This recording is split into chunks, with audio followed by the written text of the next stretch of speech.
మంతా తుఫాన్తో శ్రీశైలంలో భారీ వర్షాలు దంచి కురుస్తున్నాయి. రాత్రి నుంచి ఎడతెరిపి లేకుండా వాన కురుస్తుండటంతో శ్రీశైలానికి వాహనాల రాకపోకలు నిలిచిపోయాయి. శిఖరేశ్వరం బస్టాండ్లో భక్తులు ఇరుక్కుపోయి ఇబ్బందులు ఎదుర్కొంటున్నారు. బస్టాండ్లో నిలిచిపోయిన భక్తులకు ఈవో శ్రీనివాసరావు అన్నప్రసాదాలు అందజేశారు. దర్శనానికి వచ్చే భక్తులకు ఇబ్బంది లేకుండా చూడాలని ఈవో అధికారులను ఆదేశించారు.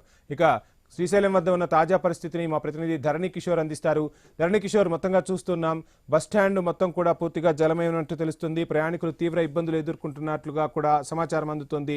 ఇంకా అదే పరిస్థితి కొనసాగుతుందా? ఏమైనా అధికారులు జాగ్రత్తలు చర్యలు తీసుకుంటున్నారా? అప్డేట్స్ ఏంటి? మంతా తుఫాను ప్రభావంతో పూర్తి స్థాయిలో కూడా శ్రీశైలానికి ఇటు దూరంలో వైపు కూడా శ్రీశైలంలోనే ఉండిపోవాల్సిన పరిస్థితి ఏర్పడింది. అయితే దీంతో ఇది గుర్తించినటువంటి శ్రీశైలం ఈవో శ్రీనివాసరావు అక్కడ ఉన్నటువంటి భక్తులకి కూడా ఆ భోజన ఏర్పాట్లు చేయడంతో పాటు వారికి కావాల్సినటువంటి అన్ని వస్తువులను ఏర్పాటు చేసే ప్రయత్నం చేశారు. అయితే నిన్న రాత్రి భారీ వర్షం కురవడంతో ఇటు కొండ చర్యలు కూడా మార్గం అంతా కూడా లాకమైన పరిస్థితి కనపడుతోంది. ఇటు పాతాళంగ ప్రాంతంలో కూడా కొండ చర్యలు విరిగి 3 దుకాణాలు పూర్తి స్థాయిలో కూడా ధ్వంసమయ్యాయి. దీంతో పూర్తి స్థాయిలో కూడా యొక్క మంతా తుఫాను ప్రభావం స్పష్టంగా కనపడింది. జిల్లాలో పూర్తి స్థాయిలో ఇటు ఆత్మకూరు, బనగానపల్లి, నంద్యాల ప్రాంతాల్లో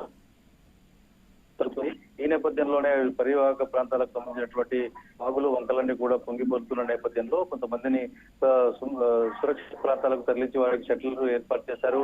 స్థానికంగా ఉన్నటువంటి పాఠశాలల్లో వారికి ఏర్పాట్లు చేసి భోజన సదుపాయాలను కూడా అందించిన పరిస్థితిని మనం చూసాం. అయితే నంద్యాల జిల్లా కలెక్టర్ రాజ్కుమారి గనియాతో పాటు ఇటు మంత్రి ఫరూక్ కూడా ఈ యొక్క సహాయక చర్యలను పర్యవేక్షించిన పరిస్థితిని మనం చూసాం.